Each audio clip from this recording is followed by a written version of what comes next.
It's a new year and a new chance for you to make a fresh start with your compliance. For the next 31 days on the FCPA Compliance Report, we're going to be bringing you a daily tip, strategy, or idea that you can use to improve your program.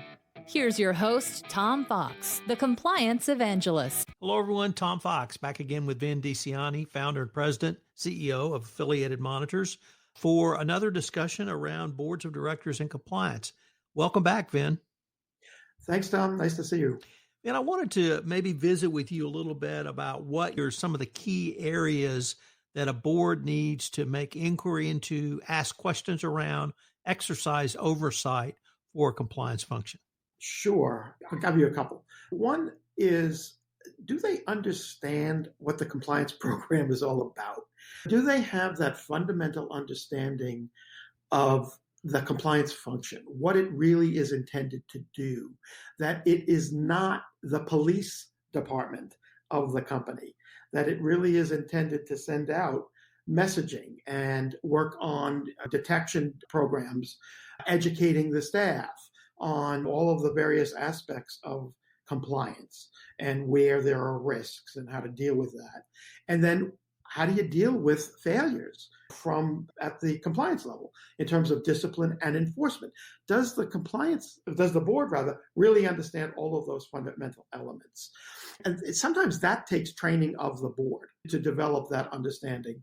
And so you do have to have a board that's engaged and that is interested. So that's number one, is just its lack of understanding. Another one is something I've talked about before, and that is, does the board have an understanding of the resources that are needed to have an effective compliance program?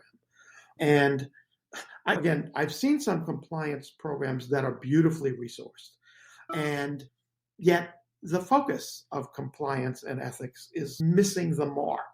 So they're doing lots of these splashy initiatives. I call it neon signs. So this week they have that initiative. The next week they have a next initiative because they have the dollars to do it, but they're not necessarily doing the right thing. But I think resources is a very important element to any good compliance program. And that's going to come from the boards at the board level to understand what funding is needed. And then the third is, how does the board assess the effectiveness of a compliance program? It needs to have that fundamental understanding of a program. And too often, it is limited to information about the compliance program that is supplied by the compliance officer through the audit committee or through the president in a quarterly report. And that's what they're getting in terms of whether or not the compliance program is effective.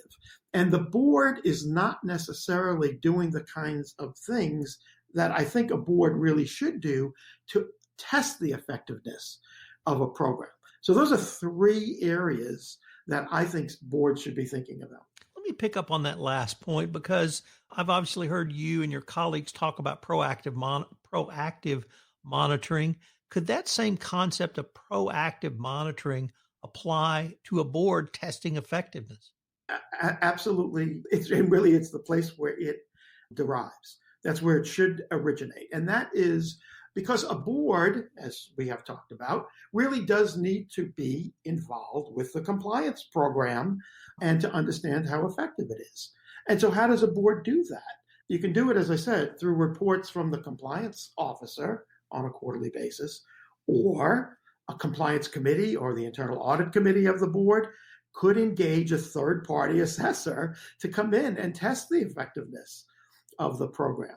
For a number of years, we were the monitor for a very large company, and they had a great compliance committee, and the board was very engaged. And the first thing I asked them when I met with the board was, how do you know what's going on in the field? Do you have any sense of whether or not the dollars that you've spent in creating this compliance program is effective?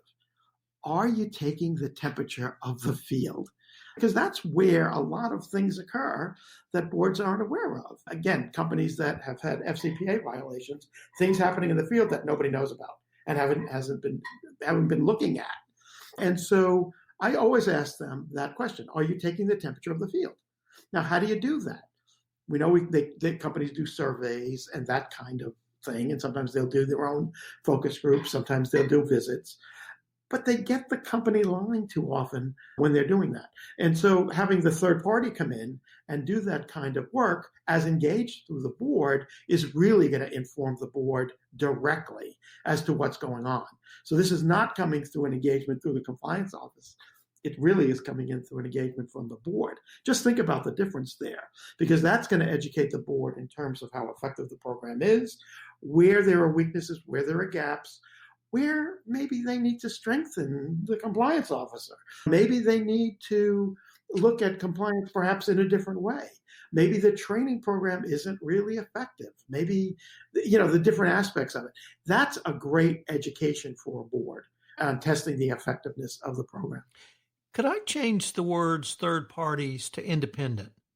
Sure. And ask you why an independent, not a law firm associated with the company, not someone who the compliance officer has engaged in to help create a compliance program, why a true independent can be of such great value to a board of directors in that exercise? The first consideration is how well can a company assess itself? There's natural bias, there's natural subjectivity in everything that they're doing. Having an independent that has no skin in the game, that is just looking at things at face value, that's a big difference. So I always talk about the fact that it's very hard for a company to assess itself. It's very hard for a compliance officer to assess his or her own effectiveness and the training and all of those kinds of things. Without that bias, without that filter of, I really want to find out that I'm doing well so I can eat and continue doing what I'm doing. Without those sort of considerations, having the neutral come in that's a professional, that knows how to test a program, that knows how to look deeply into the culture of the company, it makes such a big difference. When we did this, again, we did a company not too long ago, and we talked to thousands of people in the company, and they had 30,000 employees. And we did the company-wide survey. And so there was, again, no bias, no boss looking over the shoulder of the guy answering the survey. It was just a natural and neutral type of environment. After we got the feedback and we gave it to the compliance committee, the reaction of the head of the compliance committee is, our people have spoken. They're telling us there's things that are not right here, and we need to deal with them. You wouldn't have gotten that type of insight, Tom, I don't think, from having the company assess itself, because they've been doing it. They're doing their own surveys. They're doing pulse surveys, and they're doing focus groups, and they're not getting the real answers and the perspectives of people within the company. We're moving towards the end of our time on this episode, but I was wondering if you had maybe 3 key takeaways you could share with our audience. Sure. Again, it comes from the topics that I mentioned. One is boards need to be engaged in understanding what the program is, what it's about, the fact that it can't be a siloed department within the company, and it really needs to run across all aspects of the company. Crucial. That buy-in to the program is going to be crucial from the board.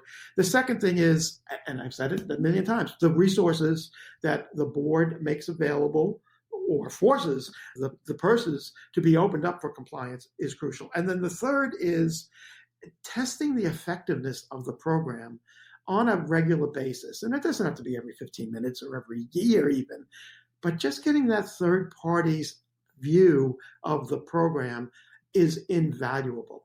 That price that you're going to pay for that assessment is going to teach the board more than it ever knew or could have known from just doing it internally. Ben, I wanted to thank you again for taking the time to visit with me, and I hope that we can continue this conversation. Always happy to talk to you, Tom. Thanks.